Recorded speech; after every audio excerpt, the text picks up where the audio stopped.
دنیا اور آخرت کی رشد و ہدایت کے لیے واحد چیز وہ قرآن ہے۔ اللہ رب العزت نے قرآن مجید کے اندر فرمایا ہے ان ھذا القرآن یہدی للتی ہی اقوم ویبشر المؤمنین الذین یعملون الصالحات ان لہم اجرا کبیرا، کہ قرآن وہ کتاب ہے جو انسان کے لیے سب سے سیدھے راستے کا انتخاب کرتا ہے۔ قرآن کے ساتھ وابستگی، قرآن کے ساتھ لگاؤ، قرآن کے ساتھ پیار، قرآن کے ساتھ محبت۔ اللہ تعالیٰ فرماتے ہیں جو لوگ ایمان لائے، نیک اعمال کیے، قرآن سے محبت کی، پیار کیا، ایسے لوگوں کو خوشخبری سنا دیجئے۔ کس چیز کی خوشخبری؟ کہ ان لہم اجرا کبیرا، کہ ان کے لیے بہت بڑا اجر ہوگا۔ محترم سامعین کرام، قرآن پڑھنا، قرآن سمجھنا، قرآن پڑھانا، یہ ایک عظیم عمل ہے۔ حتیٰ کہ نبی علیہ الصلوۃ والسلام نے فرمایا تھا خیرکم من تعلم القرآن وعلم، کہ تم میں سے بہتر وہ ہے جو قرآن سیکھتے ہیں، قرآن سکھاتے ہیں۔ قرآن سیکھنا یا سکھانا یہ اللہ کے خاص فضل سے ہوتا ہے۔ اللہ کا خاص فضل، خاص رحمت، خاص توفیق، اللہ اپنے خاص بندوں کو منتخب کرتا ہے قرآن سیکھنے اور سکھانے کے لیے۔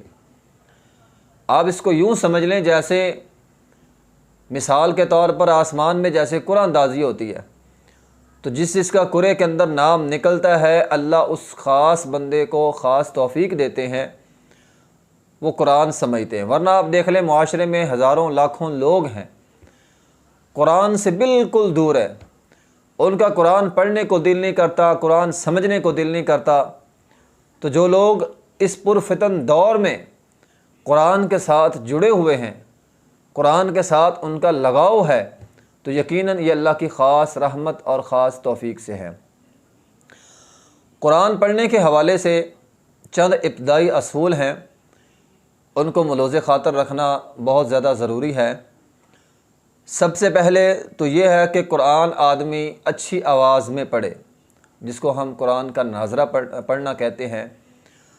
تو قرآن کا ناظرہ اوپر سے دیکھ کر قرآن پڑھنا یا قرآن کو حفظ کر کے سادہ قرآن پڑھنا، یہ بھی ایک بہت بڑا عظیم عمل ہے۔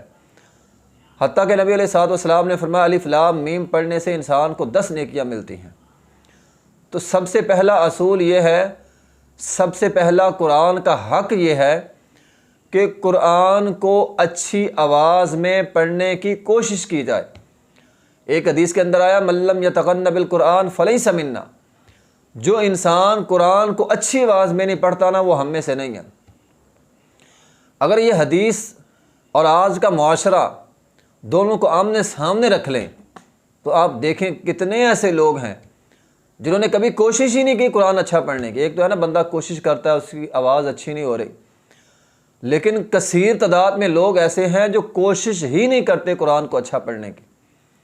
تو سب سے پہلا قرآن کا حق یہ ہے، قرآن کا اصول یہ ہے پڑھنے کا، کہ اس کو پڑھا جائے اور اچھی آواز کے اندر پڑھا جائے۔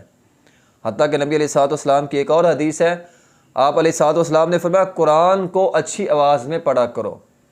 اور جو لوگ قرآن کو اچھی آواز میں پڑھتے ہیں، اچھی آواز میں قرآن پڑھنے سے قرآن کی خوبصورتی میں اور زیادہ اضافہ ہو جاتا ہے۔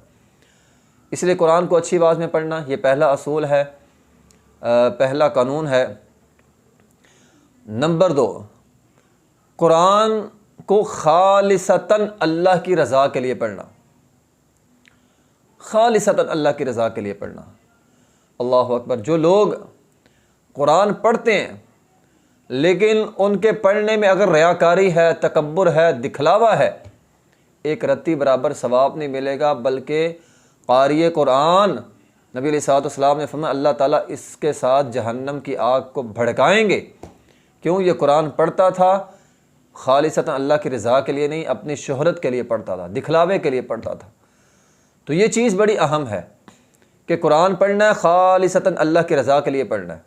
نبی علیہ الصلوۃ والسلام کی حدیث بھی ہے، نبی علیہ الصلوۃ والسلام نے فرمایا ایک بندہ جو اچھی آواز میں قرآن پڑھتا ہے اور پھر وہ سننے والے محسوس کرتے ہیں کہ یہ پڑھنے والا اللہ سے ڈر رہا ہے، تو یہ اس آدمی کے لیے بہت زیادہ اچھا ہے۔ تو انسان کی اچھائی اسی بات کے اندر ہے کہ انسان قرآن پڑھے اور پڑھتے ہوئے وہ اللہ رب العزت سے ڈرے، خالصتاً اللہ کی رضا کے لیے قرآن پڑھے۔ نمبر 3، قرآن کو سمجھ کر پڑھنا۔ قرآن مجید کے اندر بہت ساری آیات ہیں جس کا مطلب یہ ہے کہ قرآن کا اس وقت تک حق ادا نہیں ہوتا جب تک انسان قرآن کو سمجھتا نہیں ہے۔ لِيَدَّبَّرُوا أَفَلَا يَتَدَبَّرُونَ الْقُرْآنَ، اس طرح کے بہت سارے الفاظ قرآن کے اندر ہے کہ قرآن کو غور و فکر کر کے سمجھ کے تم پڑھتے کیوں نہیں ہو؟ تو قرآن صرف ناظرہ پڑھنے سے قرآن کا حق ادا نہیں ہوتا، یہ اچھی آواز میں قرآن پڑھنے سے قرآن کا حق ادا نہیں ہوتا۔ قرآن کا حق ادا ہوتا ہے آپ قرآن کو سمجھ کر پڑھیں۔ نبی علیہ الصلوۃ والسلام کی ایک حدیث ہے، ایک طرف ایک بندہ قرآن کی ایک آیت سمجھ کر پڑھتا ہے، دوسری طرف ایک بندہ 100 رکعت نوافل ادا کرتا ہے۔ پیغمبر علیہ الصلوۃ والسلام نے فرمایا ایک آیت سمجھ کر پڑھنے والا 100 رکعت نوافل سے بہتر ہے۔ آپ اندازہ لگائیں 100 رکعت نوافل میں اب ہر رکعت کے اندر کم از کم آدمی سورہ فاتحہ پڑھتا ہے، کوئی چھوٹی سورت ملاتا ہے، اگر آپ 10 آیتیں بھی ہر رکعت میں لگائیں، ٹھیک ہے، تو 100 رکعت ہے، ہر رکعت میں وہ 10 آیتیں پڑھ رہا ہے، لیکن پیغمبر اس میں ساتھ ساتھ رکوع بھی کر رہا ہے، سجدے بھی کر رہا ہے، تشہد پڑھ رہا ہے، ذکر و اذکار کر رہا ہے، دعائیں کر رہا ہے، اللہ کی تمحید ہے، تسبیح ہے، تکبیر ہے، سب کچھ ہے، لیکن اس کے باوجود نبی علیہ الصلوۃ والسلام نے فرمایا 100 رکعت ایک طرف، اور ایک بندہ جو صرف اور صرف ایک آیت سمجھ کر پڑھتا ہے، فرمایا وہ ایک طرف، اس کا ثواب زیادہ ہے۔ اور اسی طرح ایک اور حدیث بھی ہے، صحابہ کرام رضوان اللہ مجمعین، جب تک اگر کوئی صحابی 10 آیتیں نبی پاک علیہ الصلوۃ والسلام سے پڑھ لیتا تھا تو جب تک ان 10 آیتوں کو سمجھ نہیں لیتا تھا، 11ویں آیت نہیں پڑھتا تھا، تو 10 آیتیں پڑھتا تھا، 10 آیتوں کے ساتھ جو ہے وہ قرآن کو سمجھتا تھا اور پھر جو ہے وہ آگے چلتا تھا۔ تو قرآن کے لیے ضروری ہے کہ انسان قرآن سمجھ کر پڑھے۔ امام طبری رحمۃ اللہ علیہ فرماتے ہیں جو بندہ قرآن کو سمجھتا نہیں ہے وہ کیسے گمان کر سکتا ہے کہ اسے قرآن کی لذت حاصل ہو؟ اور یہ بڑی اہم بات ہے، جب تک آپ کو قرآن کا پتہ نہیں ہے کہ قرآن کیا کہہ رہا ہے، آپ کو قرآن کی لذت حاصل نہیں ہو سکتی۔ تو قرآن کی لذت کے لیے ضروری ہے کہ آپ قرآن جو ہے وہ سمجھ کر پڑھیں۔ تو اسی مناسبت سے انشاءاللہ ہم ہر روز کے حساب سے مختصر سا درس ہوگا، مختصر سی ہماری یہ کلاس ہوگی قرآن سمجھنے کے حوالے سے۔ تو احباب جو ہے وہ اس نیت سے کہ ہمیں اللہ تعالیٰ نے خاص توفیق دی ہے، ہم نے اس قرآن کو سمجھنا ہے اور ہم نے اس قرآن کو پڑھنا ہے، تاکہ اللہ تعالیٰ کل قیامت کے دن ہم اللہ تعالیٰ کے سامنے جب پیش ہوں تو ہمارے نامہ اعمال کے اندر بھی یہ نیکی ہو کہ اللہ ہم نے تیرے قرآن کو سمجھنے کے لیے بھی تھوڑا سا وقت نکالا تھا، کم از کم تھوڑا ہے نا، ایک طرف ایک بندہ وقت نکالتا ہی نہیں ہے اور ایک طرف ایک بندہ تھوڑا سا وقت نکالتا ہے، تو کل قیامت کے دن اللہ تعالیٰ کے ہاں ہم سرخرو ہو سکیں کہ اللہ ہم نے قرآن کو سمجھنے میں وقت دیا تھا، ٹائم دیا تھا اور سمجھنے کی کوشش کی تھی۔ تو یہ 3 باتیں ہیں قرآن پڑھنے کے حوالے سے۔ قرآن اس لیے بھی سمجھنا ضروری ہے کیونکہ احادیث کے اندر یہ بات بھی ثابت ہے کہ قرآن عذاب قبر سے انسان کو بچائے گا۔ جو بندہ گناہ گار ہے، قبر کے اندر اگر عذاب ہوگا، اگر اس کا تعلق قرآن کے ساتھ مضبوط ہوگا تو قرآن اس کے عذاب میں مانع ہوگا، قرآن اس تک عذاب نہیں پہنچنے دے گا۔ اسی طرح نبی علیہ الصلوۃ والسلام نے فرمایا، صحیح مسلم کی حدیث ہے، فرمایا قرآن کو پڑھا کرو کیونکہ یہ قرآن کل قیامت کے دن آئے گا اور اپنے پڑھنے والے کے حق میں سفارش کرے گا، ٹھیک ہے؟ تو قرآن کہے گا اللہ اس کا تعلق میرے ساتھ تھا اور میں سفارش کرتا ہوں کہ اس کو جہنم کی آگ سے بچا، اور قرآن کی سفارش جو ہے وہ قبول بھی کی جائے گی۔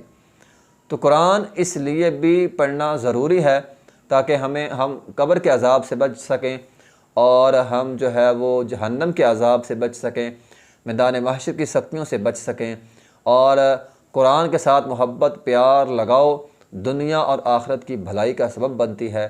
آج مصیبتیں، آفتیں، پریشانیاں اسی لیے ہو سکتی ہیں کہ ہم قرآن سے دور ہیں۔